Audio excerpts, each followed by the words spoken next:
வணக்கம். நீங்கள் இணைந்திருப்பது சமூகத்தின் மதிய நேர பிரதான செய்திகளுடன். செய்திகளுக்காக உங்களுடன் இணைந்து கொள்ளும் நான் கஜிதா திருநாவுக்கரசு. விரிவான செய்திகளுக்கு முன்னதாக இன்றைய தலைப்புச் செய்திகள். டன்சல் வரிசையில் நின்றவர்கள் மீது கெப் மோதி விபத்து, 6 பேர் பலி, பலர் படுகாயம். டிட்வா புயலால் ஏற்பட்ட சேதங்களை சீரமைப்பதில் அதிகாரிகள் அலட்சியம், அமைச்சர் சமந்த குற்றச்சாட்டு. ஆசிரியர் பரீட்சையில் அநீதி, அபிவிருத்தி உத்தியோகத்தர்களுக்கு சலுகை வழங்கியது அரசு, தயாசிரி சுட்டிக்காட்டு. சுகாதாரமற்ற தானசாலைகளை கண்டறியும் சுற்றி வளைப்புகள் தொடரும், அதிகாரிகள் அதிரடி. தேவாலய உணவை உட்கொண்ட 8 பேர் வைத்தியசாலையில், நுவரெலியாவில் அதிர்ச்சி. மாத இறுதி வந்தாலே மக்கள் நடுக்கத்தில், தோல்வி பயத்தால் தேர்தலை பிற்போட பார்க்கின்றது அரசு, ரோஹித் எம்பி குற்றச்சாட்டு. கார் சாரதிகளை மிரட்டி கொள்ளையடித்த 2 கைது, விசாரணையில் அம்பலமான உண்மைகள்.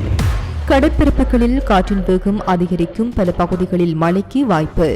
தீவிரமடையும் மோதல், உலக சந்தையில் மசகு எண்ணெய் விலை என்றும் அதிகரிப்பு. அவை எமது தலைப்புச் செய்திகள். இனி தொடர்பான விரிவான செய்திகள். Fort Monkey Connect, AI works for you. உலகம் முழுவதும் தமிழர்களுக்கான AI WhatsApp business connect. Business தேடுறீங்களா? வாட்ஸ்அப் போதும். எந்த நாட்டிலிருந்தும் பதிவு செய்ய தயாரா இருங்க. Coming soon. கொழும்பு புறநகர் பகுதியான மேகொடை பகுதியில் டன்சல் ஒன்றுக்காக வரிசையில் நின்றிருந்தவர்கள் மீது வாகனம் ஒன்று மோதி ஏற்பட்ட விபத்தில் 6 பேர் உயிரிழந்துள்ளனர். விபத்தில் காயமடைந்த மேலும் 13 பேர் தீவிர சிகிச்சைக்காக கோமாகம வைத்தியசாலையில் அனுமதிக்கப்பட்டுள்ளனர். இந்த விபத்தில் குழந்தையொன்றும் காயமடைந்துள்ளதாக போலீசார் தெரிவிக்கின்றனர். அவிசாவளியிலிருந்து கொழும்பு நோக்கி பயணித்து கெப்ரகு வாகனம் ஒன்றை மேகோடு பகுதியில் வழங்கப்பட்டு டன்சலுக்காக வரிசையில் நின்றவர்கள் மீது மோதியது. இதன்போது வரிசையில் இருந்து 15, 32 மற்றும் 56 வயதுடைய 3 பெண்களும், 35 மற்றும் 38 வயதுடைய 3 ஆண்களும் உயிரிழந்துள்ளனர். கெப்ரகு வாகனத்தின் 42 வயதான சாரதி தப்பி சென்ற நிலையில் கொடகம சந்தையில் வைத்து போலீசாரால் கைது செய்யப்பட்டதுடன் குறித்த கெப்ரகு வாகனமும் போலீசாரால் பறிமுதல் செய்யப்பட்டுள்ளது. விபத்து இடம்பெற்ற சந்தர்ப்பத்தில் கெப்ரகு வாகனத்தை செலுத்திய சாரதி மதுபோதையில் இருந்தமை தெரிய வந்துள்ளதாக போலீஸ் ஊடக பிரிவு குறிப்பிட்டுள்ளது. சம்பவம் தொடர்பில் மேகொடை போலீசார் மேலதிக விசாரணைகளை முன்னெடுத்துள்ளனர். டிட்வா புயலினால் பொது இடங்களுக்கு ஏற்பட்ட சேதங்களை அதிகாரிகள் முறையாக செயல்படாததன் காரணமாகவே இதுவரை சீரமைக்க முடியாமல் போயுள்ளதாக அமைச்சர் சமந்த வித்யாரத்ன குற்றம் சாட்டியுள்ளார். டிட்வா புயலினால் சேதமடைந்த உமாயிலு மகா நீர்ப்பாசன கால்வாய் மறுசீரமைப்பு பணிகளை ஆரம்பிக்கும் நிகழ்வில் கலந்து கொண்டு உரையாற்றிய போதே அமைச்சர் சமந்த வித்யாரத்ன இதனை தெரிவித்தார். அங்கு தொடர்ந்து உரையாற்றிய அமைச்சர் சமந்த வித்யாரத்ன, மஸ்பென்னி பேருந்து நிலையம் பெரும் அழிவை சந்தித்தது என்பதை உலகமே அறியும். பேருந்துகள் அப்படியே மூழ்கின.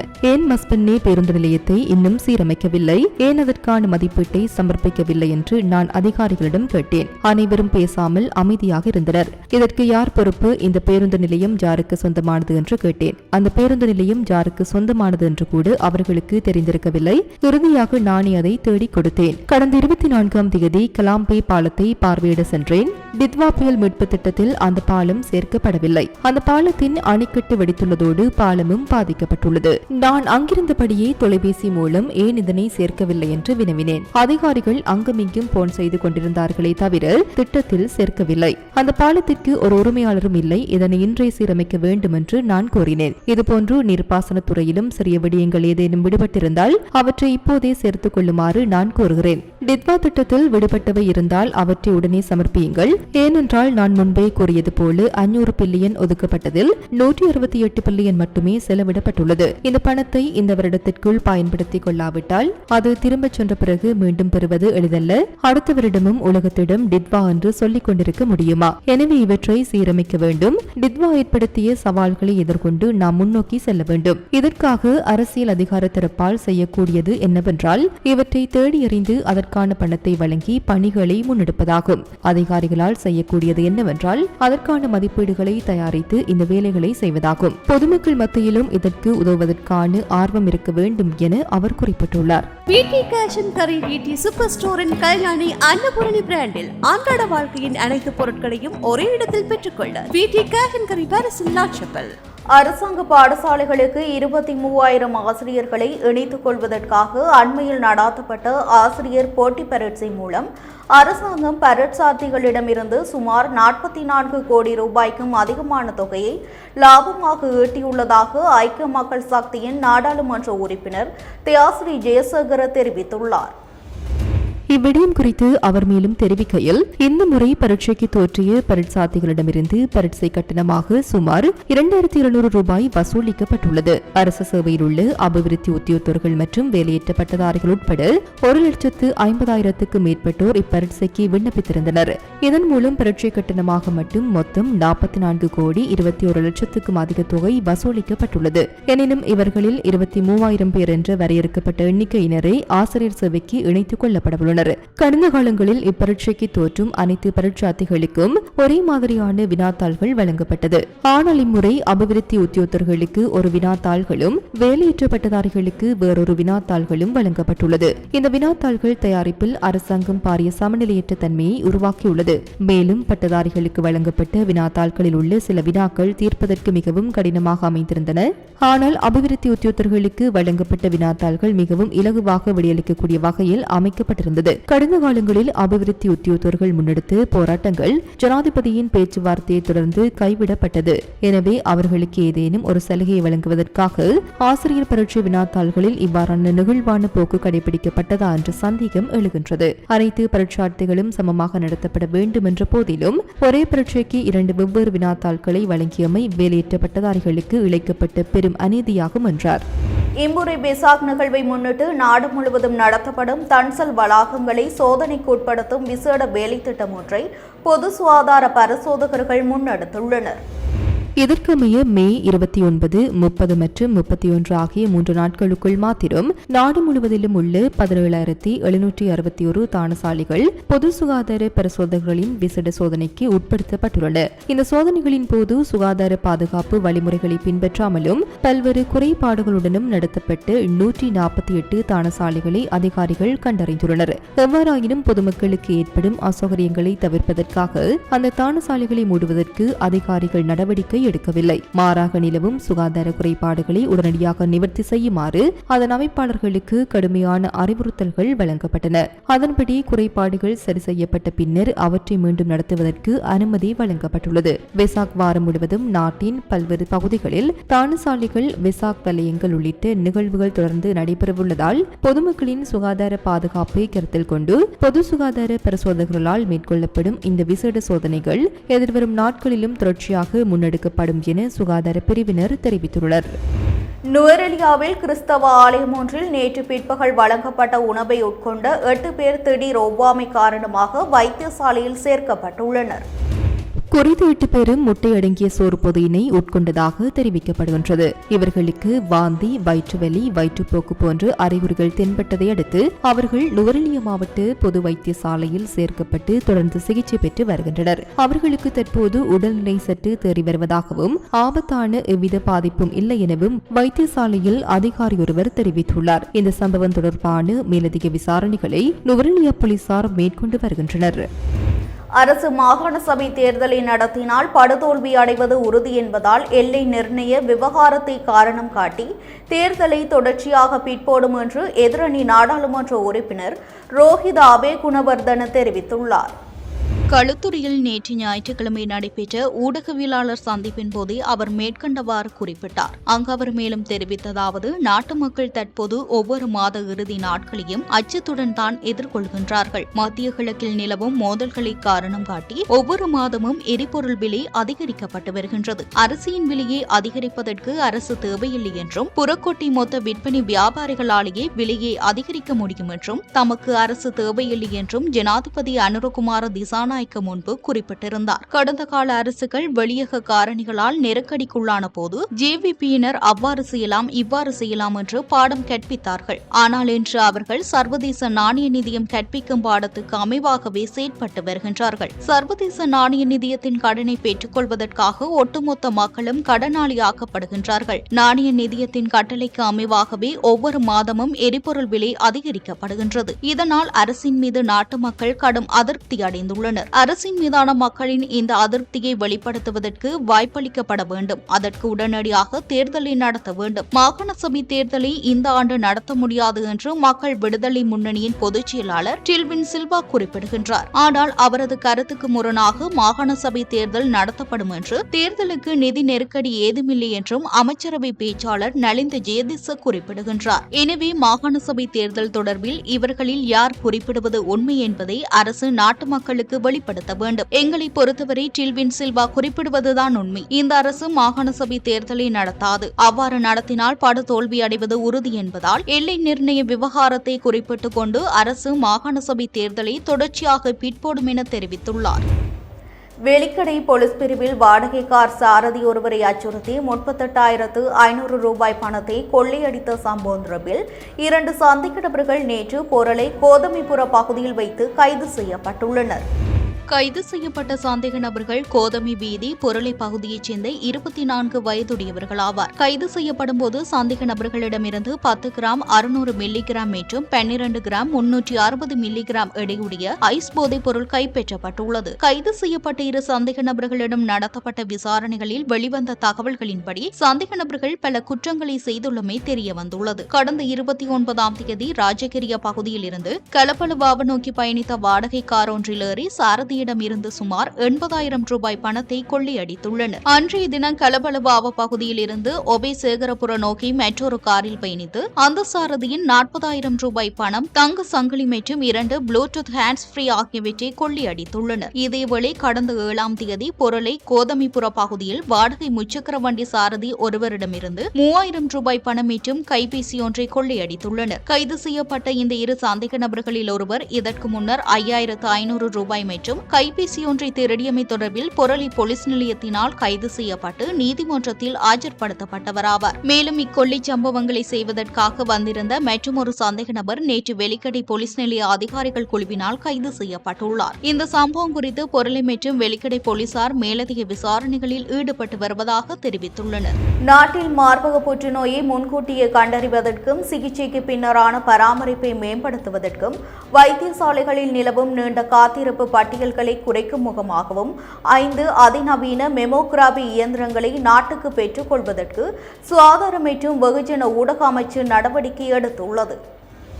சுகாதார சேவையின் பௌதிக வளங்களை அதிகரித்து பொதுமக்களுக்கு வினைத்திறனான சேவைகளை வழங்கும் நோக்கில் சுகாதார மற்றும் வெகுஜன ஊடக அமைச்சர் நலிந்த ஜேதிசவின் வழிகாட்டுதல் மற்றும் அறிவுறுத்தலின் கீழ் இத்திட்டம் நடைமுறைப்படுத்தப்பட்டுள்ளது. பெண்களிடையே மிகவும் பொதுவாக காணப்படும் மார்பக புற்றுநோய் மற்றும் அசாதாரண கட்டிகளை கண்டறிவதற்காக தலா 153 மில்லியன் ரூபாய் பெறுமதியான 5 அதிநவீன இயந்திரங்கள் பின்வரும் முக்கிய வைத்தியசாலைகளுக்கு வழங்கப்படவுள்ளன. கொழும்பு தேசிய வைத்தியசாலை, காலிகராப்பிட்டிய தேசிய வைத்தியசாலை, கண்டி தேசிய வைத்தியசாலை, அனுராதபுரம் போதனா வைத்தியசாலை, அபிஷா வைத்தியசாலை. இதன் மொத்த மதிப்பு 765 மில்லியன் ரூபாய் என மதிப்பிடப்பட்டுள்ளது. இதற்கான நிதியுதவியை சுகாதார அமைப்புகள், மேம்பாட்டு திட்டம் மற்றும் ஆசிய அபிவிருத்தி வங்கி ஆகியவை வழங்கியுள்ளன. அவசர தேவையை கருத்தில் கொண்டு திருகோணமலை மற்றும் நுவரெலியா மாவட்ட பொது வைத்தியசாலைகளுக்கு 2 பயன்படுத்தப்பட்ட மார்பக பரிசோதனை இயந்திரங்களை வழங்கவும் அமைச்சு நடவடிக்கை எடுத்துள்ளது. தற்போது நாடு முழுவதும் உள்ள அரசு வைத்தியசாலைகளில் 16 மெமோகிராபி இயந்திரங்கள் பயன்பாட்டில் உள்ளன. கொழும்பு, காலி, கண்டி, யாழ்ப்பாணம், மட்டக்களப்பு, திருகோணமலை, கல்முனை, குருநாகல், அனுராதபுரம், பொலனறுவை, பதுளை, ரத்னபுரி, ராகம, பேராதனிய மற்றும் களுபோவில் ஆகிய பகுதிகளில் உள்ள முக்கிய வைத்தியசாலைகளில் இதில் அடங்கும் என்பது குறிப்பிடத்தக்கது. யாழ்ப்பாணத்தில் அதிஉயர்ந்த மற்றும் நவீன வசதிகளுடனான டில்கோ ப்ளூ ஓஷன் நிறுவனத்தின் மூலம் வழங்கும் யாழ் ராயல் பேலஸ்.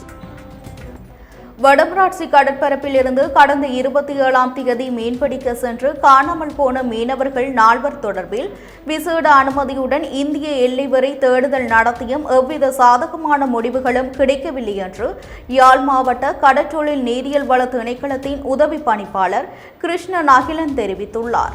இதுகுறித்து அவர் மேலும் தெரிவிக்கையில், காணாமல் போன மீனவர்கள் தொடர்பாக துறைசார் அமைச்சர் கடற்படையினருக்கு உரிய தேடுதல் நடவடிக்கைகளை முன்னெடுக்குமாறு ஆலோசனை வழங்கியிருந்தார். அதன் அடிப்படையில் குறித்த பகுதி மீனவர்களின் ஒத்துழைப்புடன் தேடும் பணிகள் தொடர்ச்சியாக இடம்பெற்று வருகின்றன. தற்போது கடலில் காற்றின் வேகம் அதிகரித்து காணப்படுவதால் தேடுதல் நடவடிக்கைகள் தடைபடாமல் இருக்கும் பொருட்டு பாதுகாப்பான முறையில் உரிய அறிவுறுத்தல்களுக்கு இணங்க பணிகள் முன்னெடுக்கப்படுகின்றன. காணாமல் போன மீனவர்கள் இந்திய எல்லைப் பகுதிக்குள் திசை மாறி சென்றிருக்கலாம் என்ற சந்தேகத்தின் அடிப்படையில் விசேட அனுமதி பெறப்பட்டு மீனவ படகுகள் மூலம் அப்பகுதிகளில் தேடுதல் நடத்தப்பட்டு அவை கரை திரும்பியுள்ளன. எனினும் இந்திய எல்லை கடற்பரப்பில் சந்தேகத்திற்கிடமான படகுகள் எதுவும் தென்படவில்லை. இருந்தபோதிலும் காணாமல் போன மீனவர்களை கண்டறிவதற்காக அடுத்த கட்டமாக எடுக்க வேண்டிய நடவடிக்கைகள் குறித்து சம்பந்தப்பட்ட தரப்பினருடன் நாம் தொடர்ந்து தொடர்பில் இருந்து வருகின்றோம் என தெரிவித்துள்ளார்.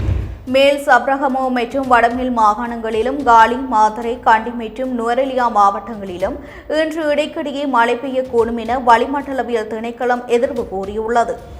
ஊவா மாகாணத்திலும் அம்பாறை மற்றும் மட்டக்களப்பு மாவட்டங்களிலும் சில இடங்களில் பிற்பகல் 1 மணிக்கு பின்னர் மழை அல்லது இடியுடன் கூடிய மழை பெய்யக்கூடும். மத்திய மலை நாட்டின் மேற்கு சரிவு பகுதிகளிலும் வடக்கு, வடமத்திய, வடமேல் மற்றும் தென் மாகாணங்களிலும் திருகோணமலை மாவட்டத்திலும் அவ்வப்போது மணித்தியாலத்திற்கு 30 தொடக்க 40 கிலோமீட்டர் வேகத்தில் ஓரளவு பலத்த காற்று வீசக்கூடும். இதேவேளை காற்று தென்மேற்கு திசையிலிருந்து வீசக்கூடும் என்பதுடன் காற்றின் வேகம் மணிக்கு 30 தொடக்க 40 கிலோமீட்டர் வரை காணப்படும். முல்லைத்தீவிலிருந்து காங்கேசன் துறை மற்றும் மன்னார் ஊடாக சிலாபம் வரையான மற்றும் காலியிலிருந்து ஹம்பாந்தோட்டை ஊடாக பொத்துவில் வரையான கடற்பரப்புகள் அவ்வப்போது கொந்தளிப்பாக காணப்படும். தீவை சுற்றியுள்ள ஏனைய கடற்பரப்புகள் அவ்வப்போது ஓரளவு கொந்தளிப்பாக காணப்படும். இடியுடன் கூடிய மழை பெய்யும் போது அக்கடற்பரப்புகளில் தற்காலிகமாக பலத்த காற்று வீசக்கூடும் என்பதுடன் அவ்வேளைகளில் அக்கடற்பரப்புகள் தற்காலிகமாக மிகவும் கொந்தளிப்பாக காணப்படலாம் என வளிமண்டலவியல் திணைக்களம் எச்சரிக்கை விடுத்துள்ளது. பொலனறுவை மெனம்பிட்டிய போலீஸ் பிரிவுக்குட்பட்ட மகவெவ பகுதியில் நேற்று மாலை மரம் ஒன்று முறிந்து வீழ்ந்ததில் காயமடைந்த நபர் ஒருவர் மெனம்பிட்டிய வைத்தியசாலையில் அனுமதிக்கப்பட்ட பின்னர் உயிரிழந்துள்ளார். இந்த விபத்தில் உயிரிழந்தவர் மகவெவ பகுதியைச் சேர்ந்த 30 வயதுடைய இளைஞன் ஆவார். உயிரிழந்த நபரும் மேலும் சிலரும் இணைந்து மரம் ஒன்றை வெட்டி அகற்றும் பணியில் ஈடுபட்டிருந்த போதே எதிர்பாராத விதமாக இந்த அனர்த்தம் நேர்ந்துள்ளதாக ஆரம்பகட்ட விசாரணைகளில் தெரிய வந்துள்ளது. இச்சம்பவம் தொடர்பான மேலதிக விசாரணைகளில் மெனம்பிட்டிய போலீசார் ஈடுபட்டு வருகின்றனர். இதேவேளை காலி ஹபராதுவ போலீஸ் பிரிவுக்குட்பட்ட தல்பே கடற்கரை பகுதியில் நீராடிக் கொண்டிருந்த இளைஞர் ஒருவர் நீரில் மூழ்கி நேற்று காணாமல் போயுள்ளதாக ஹபராதுவ போலீசார் தெரிவித்தனர். நீரில் மூழ்கி காணாமல் போயுள்ளவர் குருநாகல் மெல்லவை பிட்டிய பகுதியைச் சேர்ந்த 17 வயதுடைய இளைஞர் என அடையாளம் காணப்பட்டுள்ளார். காணாமல் போன இளைஞர் தனது குடும்பத்தினருடன் சுற்றுலா சென்றிருந்த போதே இந்த அனர்த்தம் நேர்ந்துள்ளதாக ஆரம்பகட்ட விசாரணைகளில் தெரிய வந்துள்ளது. கடலில் நீராடிக் கொண்டிருந்த போது அவர் அலையில் இழுத்து செல்லப்பட்டு நீரில் மூழ்கியுள்ளார். காணாமல் போன இளைஞரை தேடும் பணிகளும் இச்சம்பவம் தொடர்பான மேலதிக விசாரணைகளும் ஹபராதுவ போலீசாரால் முன்னெடுக்கப்பட்டு வருகின்றது.